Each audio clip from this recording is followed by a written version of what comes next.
Johnny Carson announced his retirement on live television, causing NBC stock to plummet and 30 million fans to panic. But it was all a masterful lie designed to destroy his enemies and secure his legacy forever. What seemed like a casual comment during a 1979 monologue would become the most brilliant power play in television history, proving that sometimes the best way to win a war is to make your enemies think they've already lost everything. By 1979, Johnny Carson had been hosting The Tonight Show for 17 years, transforming it into the most profitable program in television history. The show generated over $50 million annually for NBC, but behind the scenes, a bitter corporate battle was brewing that would threaten everything Carson had built. The conflict began when NBC's new president, Fred Silverman, arrived with plans to modernize the network's programming. Silverman, known for his aggressive management style, believed that Carson had become too comfortable and too expensive for what NBC was getting in return. "Carson thinks he owns this network," Silverman told his executives during a closed-door meeting. "It's time he learned who's really in charge here." The network began implementing subtle pressure tactics designed to bring Carson into line. They started censoring his monologue material more aggressively, questioned his guest selections, and most importantly, began making noise about renegotiating his contract under less favorable terms. The situation reached a breaking point in October 1979, when Silverman called Carson into his office for what would become known as the ultimatum meeting.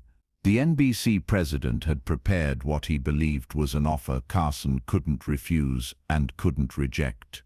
"Johnny," Silverman said, leaning back in his executive chair, "we need to talk about the future. Your contract is up for renewal, and frankly, the numbers don't justify your current compensation package." Carson, known for his calm demeanor, listened without expression as Silverman outlined NBC's final offer. The significant pay cut, reduced creative control, and a requirement to extend his show to 90 minutes to generate more advertising revenue. "Take it or leave it," Silverman concluded. "You've got 2 weeks to decide. And Johnny, if you're thinking about walking away, remember that NBC made you. We can make someone else just as easily." Carson left that meeting outwardly calm, but internally furious. For nearly 2 decades, he had delivered consistent ratings and enormous profits for NBC, only to be treated like a disposable commodity by executives who had contributed nothing to his success. "They want to play hardball," Carson told his longtime producer, Fred de Cordova, later that evening. "Then let's play hardball." What Carson devised next would be remembered as one of the most brilliant strategic maneuvers in entertainment history. Instead of engaging in a direct confrontation with NBC's executives, he decided to use the one weapon they couldn't counter, the loyalty of his audience. On the evening of October 15, 1979, Carson walked onto the Tonight Show stage for what appeared to be a completely normal show. His monologue covered the usual topics: current events, celebrity gossip, and political humor. The studio audience was in great spirits, laughing at his familiar rhythm of jokes. But Carson had prepared something special for the end of his opening segment, something that would send shockwaves through the television industry and forever change the balance of power at NBC. "You know, folks," Carson said, his tone becoming slightly more serious, "I've been doing this show for a long time now, 17 years to be exact. And lately, I've been doing some thinking about the future." The audience quieted, sensing a shift in Carson's usual tone. Ed McMahon looked puzzled from his position at the desk. "I want you all to hear this from me first," Carson continued, his voice taking on a reflective quality. "I've decided that it's time for me to step away from The Tonight Show. This will be my final season as your host." The studio audience gasped audibly. Several people shouted, "No." Others began applauding, thinking it might be part of a joke setup. But Carson's expression remained serious. "I know this comes as a shock," Carson said, "but sometimes in life, you have to know when it's time to move on. I want to thank all of you for making this the most incredible journey of my life."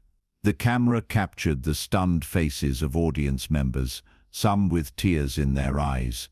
Ed McMahon looked genuinely shocked, and even Doc Severinsen seemed taken aback from his position with the orchestra.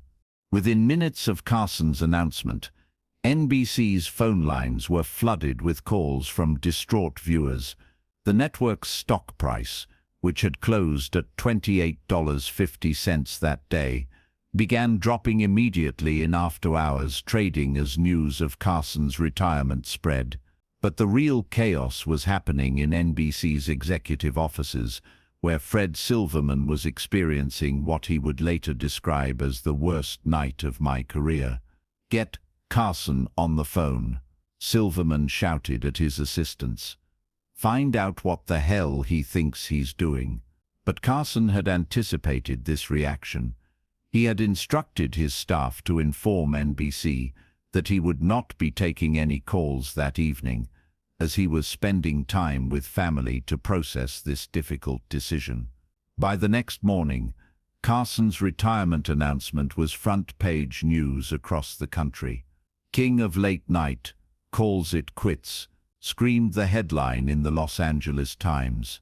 The New York Times ran a lengthy retrospective of Carson's career under the banner "End of an Era." Television industry analysts immediately began calculating the financial impact of Carson's departure. The Tonight Show generated approximately 17% of NBC's total revenue, and Carson's time slot was the most valuable real estate in television advertising. "This is a catastrophe for NBC," media analyst Paul Kagan told reporters. "Carson isn't just a television host. He's a franchise. Replacing him will be like trying to replace Mickey Mouse at Disney." NBC's stock price opened down 12% the following morning, wiping out nearly $200 million in market value. Shareholders who had grown comfortable with the steady profits generated by Carson's show were now facing the prospect of massive revenue losses. The network's advertising department was fielding panicked calls from sponsors who had paid premium rates for Tonight Show commercials. Major advertisers like Coca-Cola and General Motors were threatening to pull their advertising dollars if NBC couldn't guarantee comparable ratings with Carson's replacement. "We based our entire late-night advertising strategy around Johnny Carson," one advertising executive told Variety magazine. "Without him, we're looking at a complete restructuring of our television budget." NBC's board of directors called an emergency meeting for the day after Carson's announcement. The agenda had only one item: the Carson crisis. Fred Silverman found himself in the uncomfortable position of explaining to the board how he had managed to lose the network's most valuable asset. Board members who had previously supported Silverman's aggressive management style were now questioning his judgment. "You were supposed to negotiate with Carson, not drive him away," board chairman Julian Goodman told Silverman during the heated meeting. "Do you have any idea what this is going to cost us?" The financial projections were devastating. NBC's research department estimated that losing Carson would result in a minimum revenue drop of $75 million annually, and that was assuming they could find a replacement who could maintain even half of Carson's ratings. While NBC executives scrambled to manage the crisis, Carson maintained a strategic silence that only increased the pressure. He didn't return phone calls, didn't issue statements through his representatives, and didn't appear on any other programs to discuss his decision. This silence was calculated perfectly. Every day that Carson remained unreachable was another day of uncertainty for NBC, another day of declining stock prices, and another day of angry calls from advertisers and affiliates. Behind the scenes, Carson was watching the chaos unfold with quiet satisfaction. His longtime agent, Sonny Werblin, was fielding offers from every major network and production company in Hollywood, all eager to secure Carson's services. ABC is offering you your own production company, Werblin told Carson during one of their secret meetings. CBS is talking about giving you complete creative control and a percentage of network ownership. You've got them all scared, Johnny. After 2 weeks of maintaining his retirement stance, Carson finally agreed to meet with NBC executives. But he didn't go alone.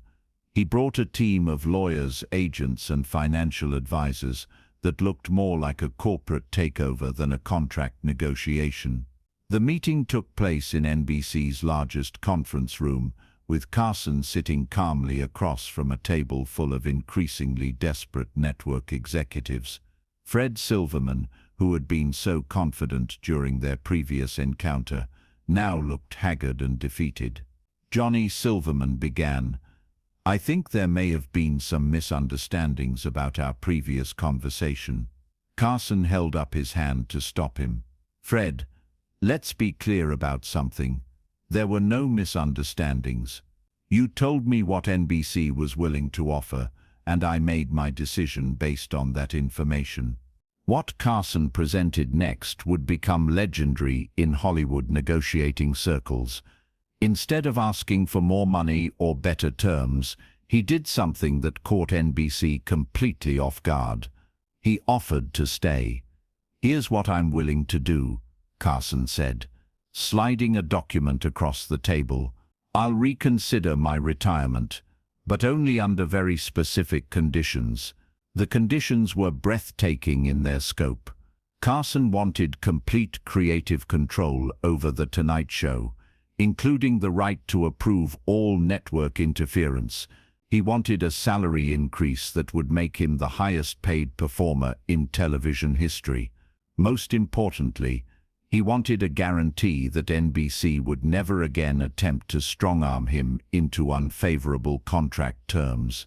"You wanted to know who was in charge," Carson told Silverman quietly. "Now you know." NBC executives found themselves in an impossible position. They could reject Carson's demands and face certain financial disaster, or they could accept terms that essentially gave Carson unprecedented power over the network's most important program. The board meeting that followed was brief and decisive. NBC's shareholders and advertisers had made their position clear. They wanted Carson back, at any cost. "We accept your terms," Silverman told Carson during a follow-up meeting. "All of them." But Carson wasn't finished. "There's one more thing," he said. "I want a public apology from NBC for the way this situation was handled, and I want assurance that no other NBC performer will ever be treated the way I was treated." 3 weeks after his initial retirement announcement, Carson returned to The Tonight Show stage with news that would relieve millions of viewers and restore NBC's stock price to record highs. "Well, folks," Carson said during his monologue, "I've got some good news and some bad news. The bad news is that I lied to you about retiring." The audience erupted in cheers and applause that lasted for nearly 2 minutes. "The good news is that I'm going to be here for many more years to come. NBC and I have worked out our differences, and I'm excited to continue bringing you the best in late-night entertainment." What Carson didn't mention was the magnitude of his victory. He had not only secured the most lucrative contract in television history, but had also established himself as the most powerful performer in the industry. Carson's fake retirement became a case study in strategic negotiation that was taught in business schools and entertainment law courses for decades afterward. He had demonstrated that star power, when wielded correctly, could overcome even the most aggressive corporate tactics. Other major television personalities took note of Carson's strategy. Within months, stars across the industry began using similar tactics to renegotiate their own contracts, always referencing the Carson precedent.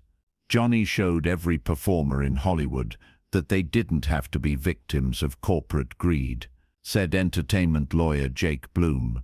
He proved that talent has power if they're smart enough to use it. While Carson's strategy had been brilliant from a business perspective, it took a personal toll on his relationships within NBC. Fred Silverman never forgave Carson for the public humiliation, and their relationship remained cold for the remainder of Silverman's tenure at the network. "Johnny turned me into a laughingstock," Silverman confided to colleagues years later. "Every time I tried to negotiate with talent after that, they would bring up the Carson situation as an example of what would happen if I pushed too hard." Carson, however, seemed unbothered by the political fallout. He had achieved his primary objective, ensuring that he would never again be in a position where network executives could threaten his career or creative vision.